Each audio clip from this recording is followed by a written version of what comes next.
ಕಾರ್ಯಕ್ರಮ ಮಾತಾಡ್ತಕ್ಕಂಥ ನಮ್ಮ ಉಪತಹಸೀಲ್ದಾರ್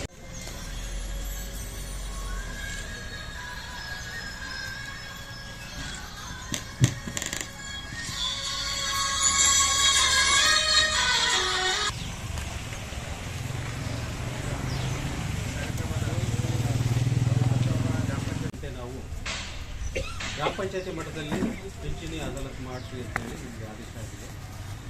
ಉದ್ದೇಶ ಇಷ್ಟೇ, ಈಗ ಪಿಂಚಣಿ ಅಂತಕ್ಕಂಥದ್ದು ಪ್ರತಿಯೊಬ್ಬರಿಗೂ ತುಂಬ ಅವಶ್ಯಕ ಆಗಿರೋಂಥ ಯೋಜನೆ ಆಗಿದೆ. ನಾವು ಮುಂಚೆ ಹೋಬಳಿ ಮಟ್ಟದಲ್ಲಿ ಮಾಡ್ತಾಯಿದ್ವಿ, ಈಗ ಸುಮಾರು ಜನಕ್ಕೆ ಅಲ್ಲಿಗೆ ಬರೋಕ್ಕಾಗ್ತಿರಲಿಲ್ಲ.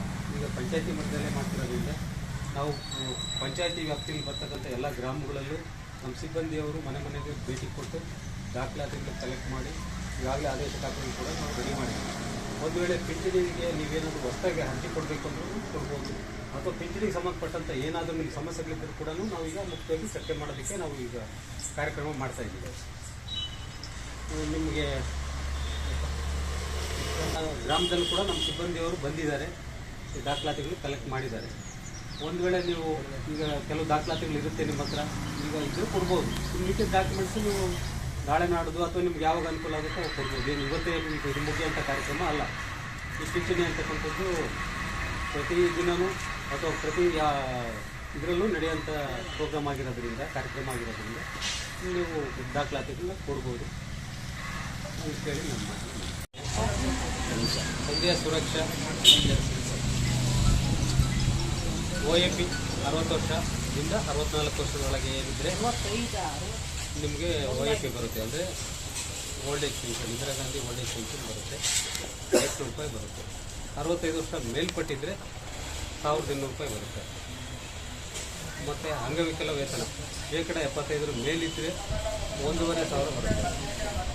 ಅದಕ್ಕಿನ್ನೂ ನಿಮ್ಮ ಡಾಕ್ಟರ್ ಇದನ್ನು ಏನು ಕೊಟ್ಟಿರ್ತಾರೆ, ಪರ್ಸೆಂಟೇಜ್ ಏನು ಕೊಟ್ಟಿರ್ತಾರೆ ಅನ್ನೋದ್ರ ಮೇಲೆ ನಾವು ವೇತನ ಫಿಕ್ಸ್ ಆಗುತ್ತೆ. ಅದು ಅಂಗವಿಕಲ ವೇತನ. ಇನ್ನು ಮನಸ್ವಿನಿ ಯೋಜನೆ ಅಂತ ಕೊಡ್ತೀವಿ.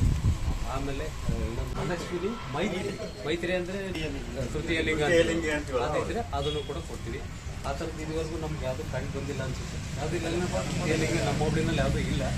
ವೇಳೆ ಇದ್ದರೆ ಮಾಡ್ಕೊಡೋದು. ನಿಮ್ಮ ಸಮಸ್ಯೆಗಳೇನಿದ್ರು ನೀವು ಹೇಳಿ.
ಆಲಪ್ಪರವರ ಪತ್ನಿ ಚಿಕ್ಕಮ್ಮನವರಿಗೆ ರೈತರ ಉದ್ಯೋಗತನ